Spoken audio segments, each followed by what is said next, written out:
वटसावित्री व्रतकथा. हिंदू पंचांगातील ज्येष्ठ महिन्यात येणारी पौर्णिमा हा दिवस वटपौर्णिमा म्हणून साजरा केला जातो. या दिवशी स्त्रिया वटपौर्णिमा नावाचे व्रत करतात.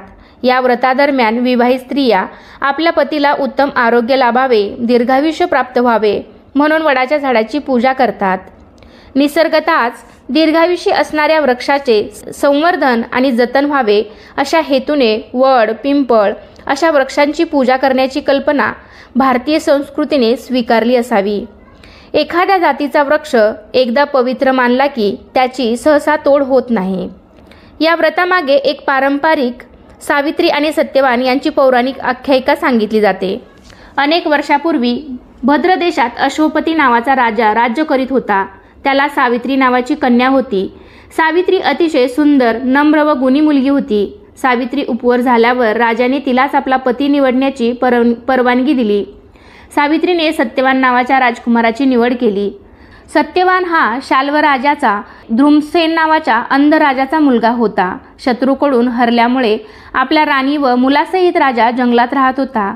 भगवान नारदाला सत्यवानाचे आयुष्य केवळ 1 वर्षाचेच असल्याचे माहीत असल्यामुळे त्यांनी त्याच्याशी लग्न करू नको असा सल्ला सावित्रीला दिला. पण सावित्रीने ते मान्य केले नाही. तिने सत्यवानाशी विवाह केला व जंगलात येऊन ती नवऱ्याबरोबर सासू सासऱ्यांची सेवा करू लागली. सत्यवानाचा मृत्यू जेव्हा 3 दिवसावर येऊन ठेपला तेव्हा तिने 3 दिवस उपवास करून सावित्री व्रत आरंभिले. सत्यवान जंगलात लाकडे तोडण्यास निघाला असता सावित्री त्याच्याबरोबर गेली. लाकडे तोडता तोडता त्याला घेरी आली व तो जमिनीवर पडला. यमधर्म तिथे आला व सत्यवानाचे प्राण नेऊ लागला. सावित्री यमाच्या मागे आपल्या पतीबरोबर जाऊ लागली.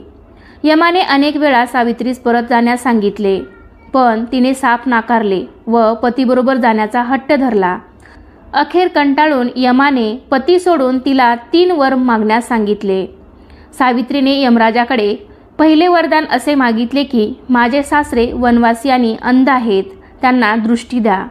यमराज तथास्तु म्हणाले.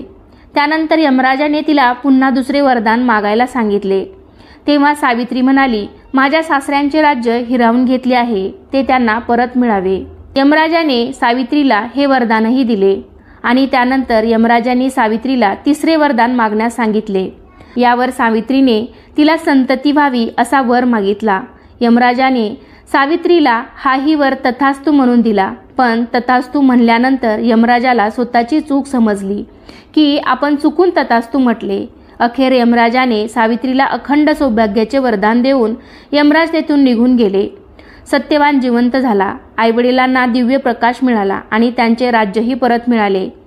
तर अशा प्रकारे सावित्री सत्यवान दीर्घकाळ राज्याचे सुख उपभोगत राहिले. वटसावित्री व्रत पाळल्याने व ही कथा ऐकल्याने व्रत करणाऱ्याच्या वैवाहिक जीवनातील सर्व संकटे दूर होतात.